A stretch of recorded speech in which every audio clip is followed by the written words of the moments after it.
السلام علیکم ورحمۃ اللہ وبرکاتہ۔ وعلیکم السلام ورحمۃ اللہ وبرکاتہ۔ کیا حال ہے سب کا؟ الحمدللہ۔ رات کچھ عبادت ہو سکی؟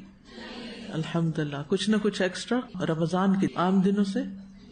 الحمدللہ الحمدللہ۔ اعتکاف بھی شروع ہو گیا۔ اعتکاف کے لیے آنے والوں کو خوش آمدید کہتی ہوں اور دعا کرتی ہوں کہ اللہ سبحانہ وتعالیٰ انہیں ان دنوں میں اس عبادت کی بہترین طریقے سے توفیق دے اور اسے قبول بھی فرما لے۔ اعتکاف کا لغوی معنی ہوتا ہے اپنے آپ کو کسی کے ساتھ یا کسی جگہ روک کر رکھنا، یعنی کسی مخصوص جگہ پر جم کے بیٹھ جانا، اسی جگہ رہنا۔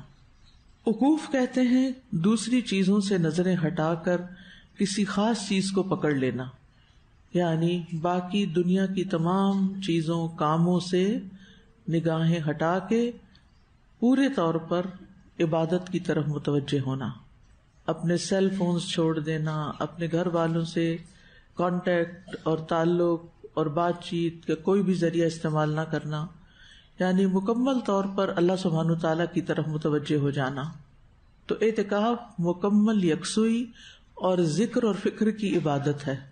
بندہ ہر چیز سے کٹ کے اپنے رب کی یاد کے لیے، اپنے رب کی عبادت کے لیے گوشہ نشین ہو جائے، اسے اعتکاف کہتے ہیں۔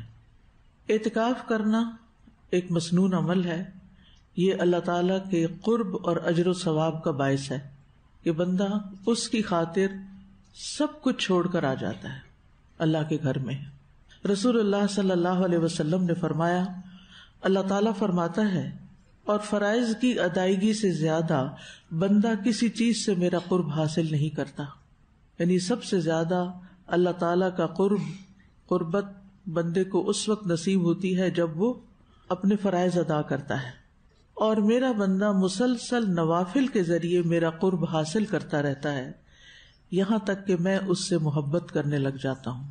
یعنی جب آپ نفلی اعمال مسلسل کرتے ہیں، اپنی عادت بنا لیتے ہیں، تو وہ اللہ کی محبت حاصل کرنے کا ذریعہ ہے۔ یعنی اعتکاف کے 10 دنوں میں آپ مسلسل جو عام عبادات سے بڑھ کر عبادت کریں گے، پھر باقی زندگی میں بھی اس کا کچھ نہ کچھ حصہ لے کر جائیں گے، تو یہ انشاءاللہ آپ کے لیے اللہ کی محبت کے حصول کا ذریعہ ہوگا۔ اعتکاف کی روایت شروع سے چلی آ رہی ہے۔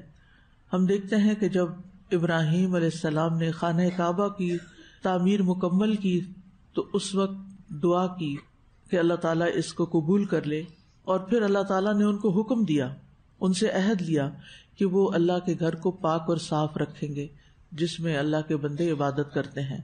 سورۃ البقرہ میں اللہ تعالیٰ فرماتے ہیں، وَعَهِدْنَا إِلَىٰ إِبْرَاهِيمَ وَإِسْمَاعِيلَ أَن طَهِّرَ بَيْتِيَ لِلطَّائِفِينَ وَالْعَاكِفِينَ وَالرُّكَّعِ السُّجُودِ۔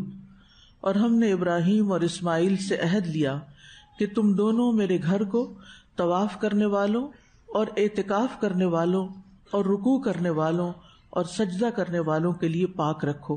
گویا اللہ کا گھر اللہ کی عبادت کے لیے ہوتا ہے، اور جس جگہ پر عبادت کی جائے اس کو پاک صاف رکھنا چاہیے، کیونکہ طہارت کا تعلق عبادت کے ساتھ ہے، یا عبادت میں طہارت شرط ہے عبادت کی قبولیت میں۔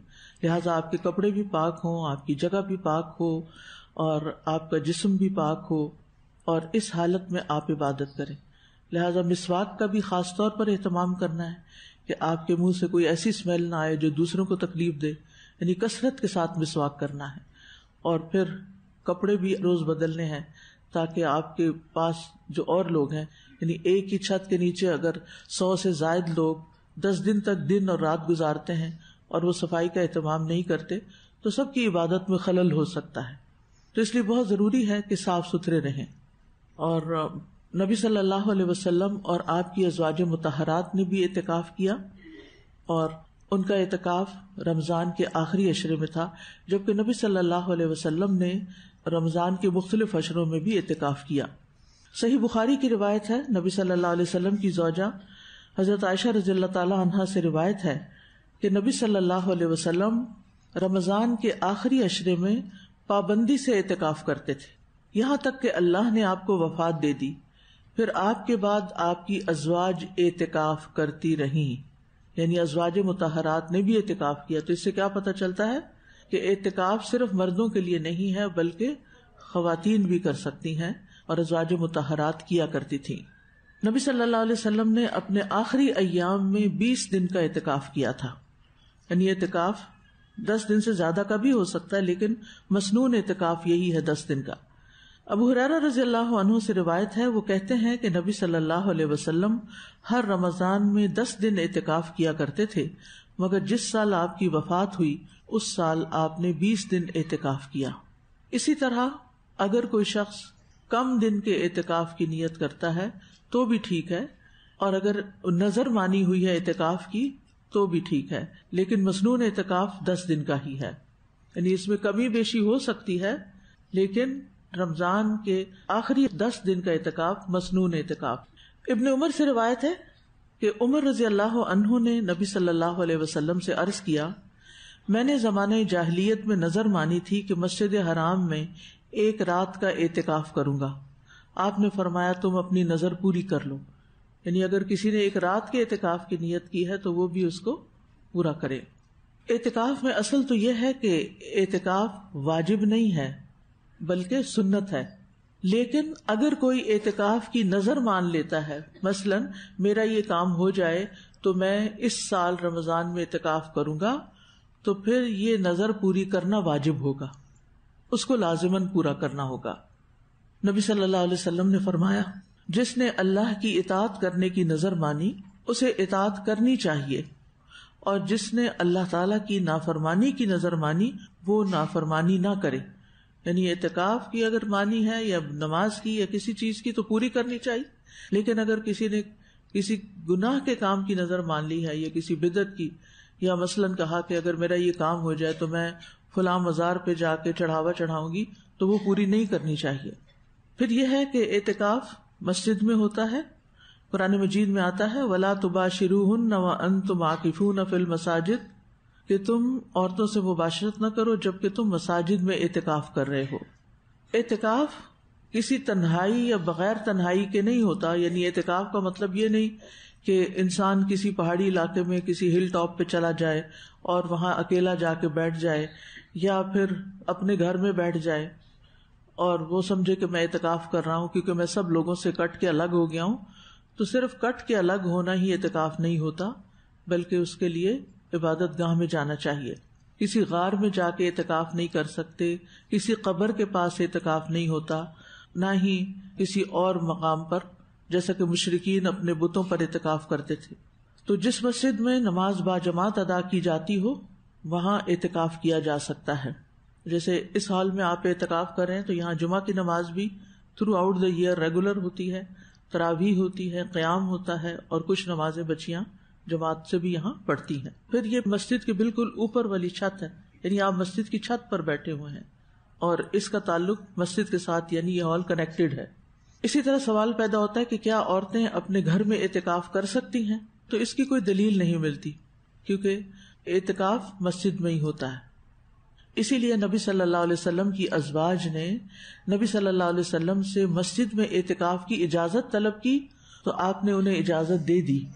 حالانکہ دن رات وہاں رہنا تھا، لیکن آپ نے اس کی اجازت دی. اور نبی صلی اللہ علیہ وسلم کی وفات کے بعد بھی وہ مسجد جا کر ہی اعتکاف کرتی تھی. حالانکہ آپ جانتے ہیں کہ ان کے گھر مسجد کے ساتھ ساتھ بنے ہوئے تھے، تو انہوں نے گھروں میں اعتکاف نہیں کیا بلکہ نکل کر مسجد کے ایریے میں کیا. بعض علماء کہتے ہیں کہ عورت گھر میں اپنی نماز والی جگہ پہ اعتکاف کر لے، یعنی اگر اس نے گھر میں کوئی گوشہ بنایا ہوا ہے، ہر روز وہی نماز پڑھتی ہے، یا گھر میں کوئی مسجد کا کمرہ، بعض لوگ جن کے گھر بڑے ہوتے ہیں وہ گھر کے اندر ایک کمرے کو نماز کے لیے مخصوص کر دیتے ہیں، تو کیا اس جگہ پر اعتکاف کیا جائے؟ تو نہیں، کیونکہ وہاں پر 5 نمازیں جو ہیں وہ جماعت سے ادا نہیں ہوتی. تو عورت اور مرد دونوں کے لیے مسجد کے علاوہ اعتکاف نہیں ہوتا. اور اگر کوئی عورت اپنے آس پاس ایسی مسجد نہیں پاتی جہاں اعتکاف کر سکے تو پھر اس پر اعتکاف نہیں ہے. اسے ویسے اپنی عبادت میں کثرت کر لینی چاہیے آخری عشرے میں، دن اور رات میں، لیکن مسنون اعتکاف کی اپنی ہی شرائط ہیں. اور بعض لوگوں کا سوال یہ ہوتا ہے کہ اعتکاف کیا صرف رمضان میں ہی ہوتا ہے؟ اعتکاف رمضان اور غیر رمضان دونوں میں ہو سکتا ہے. لیکن رمضان میں اعتکاف اور آخری عشرے میں اعتکاف اس لیے کہ اس میں لیلۃ القدر ہوتی